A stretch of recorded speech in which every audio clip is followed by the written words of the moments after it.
Andrew Callahan. Big win. Again, I think it was a big win for the Patriots. A couple reasons. Mayo was the better coach. Do you agree? Yep. Okay.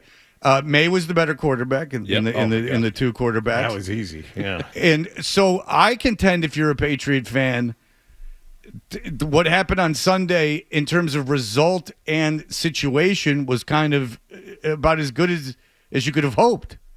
What is your thoughts? Yeah, I wrote after the game that I go, oh, this was something new, right? Like we at this point in the season know the contenders, the pretenders, and everybody else. Patriots obviously are in the category of everybody else. But what we didn't know about them is, can you just beat a better team? Say what you will about the Bears right now, just straight up. Can I look you in the eye? Can I wrestle you to the ground and choke you out? And that's what they did. This was not like a week one win. Anything kind of happens. It's the least selling game of the season. It wasn't, a rival's coming in and we'll win last second like they beat the Jets. No, this was, we're going to beat you by 16.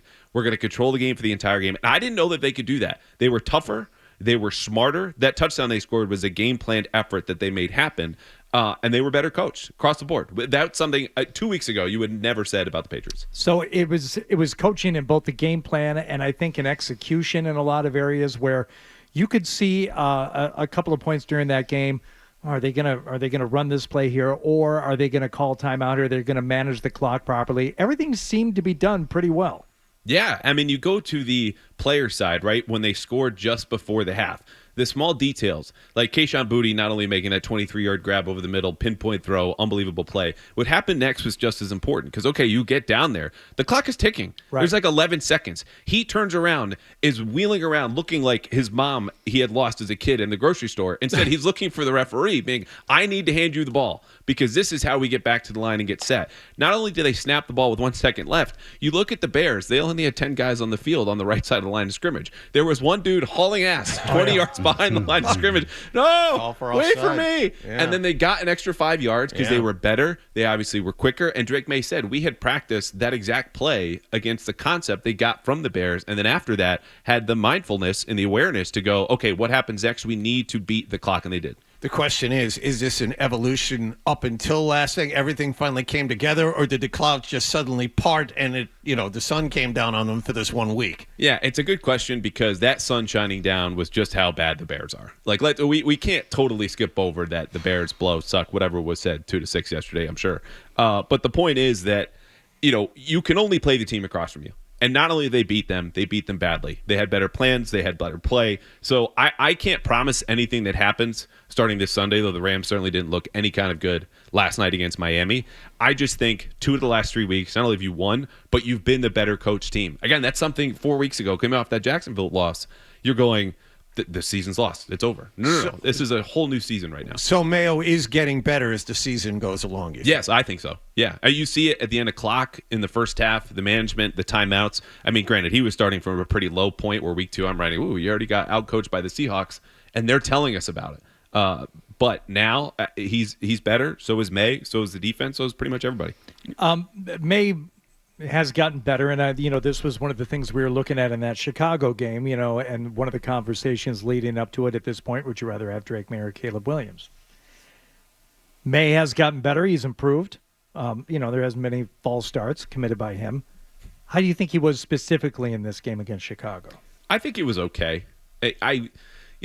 I don't want to call it his worst game because I don't think it was, but it was closer to that than his best game. And you had the flash plays, right? That 28-yarder corner route to Austin Hooper, their 4th play on offense. You're like, oh my God, that play to Boutte I already referenced. You also had a couple of plays where I write today in my film review, I felt like he was testing his limits. Like, how much can I get away with? This is my 5th start. I'm incredibly talented. He had this deep incompletion to Ke'Shawn Boutte, rolling left.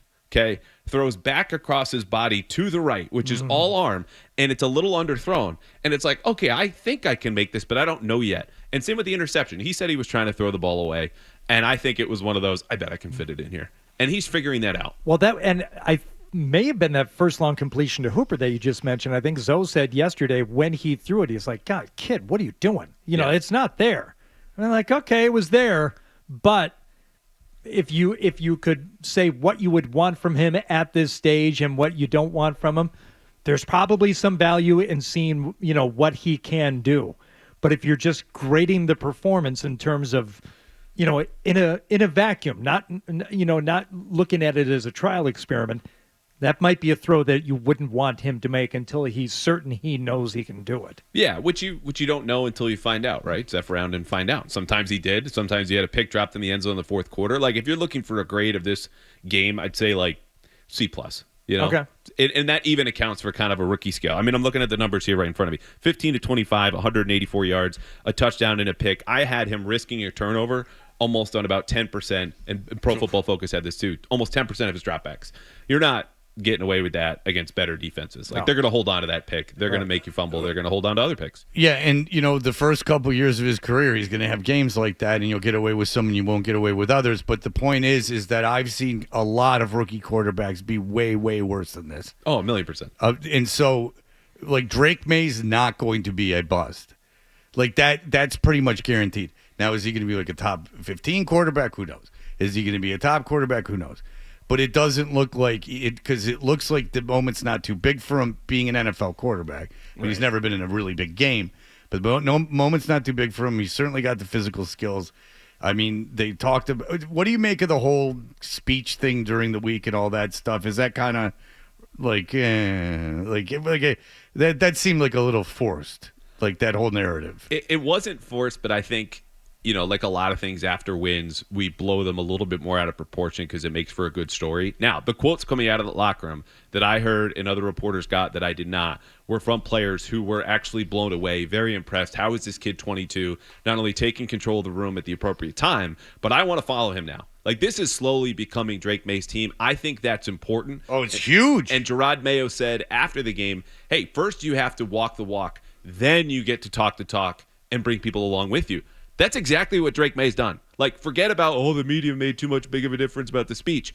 It happened. They won. He's getting better. His teammates are bought in. That matters more to me than any of the results of the rest of the game, provided that he maintains that buy-in in his play. And that's what I was going to say. First of all, I didn't think I was just saying, I wonder if that was like just a narrative the team put out there. Like, hey, look, he's also making these speeches. It wasn't even so much about the media. But no, I don't think the game on Sunday, if they lose that game, is any kind of indictment on May or on the coaching staff. I mean, you're just not going to be as good a coach as Sean McVay. In my opinion, your first year as a coach in the NFL with that talent on your team.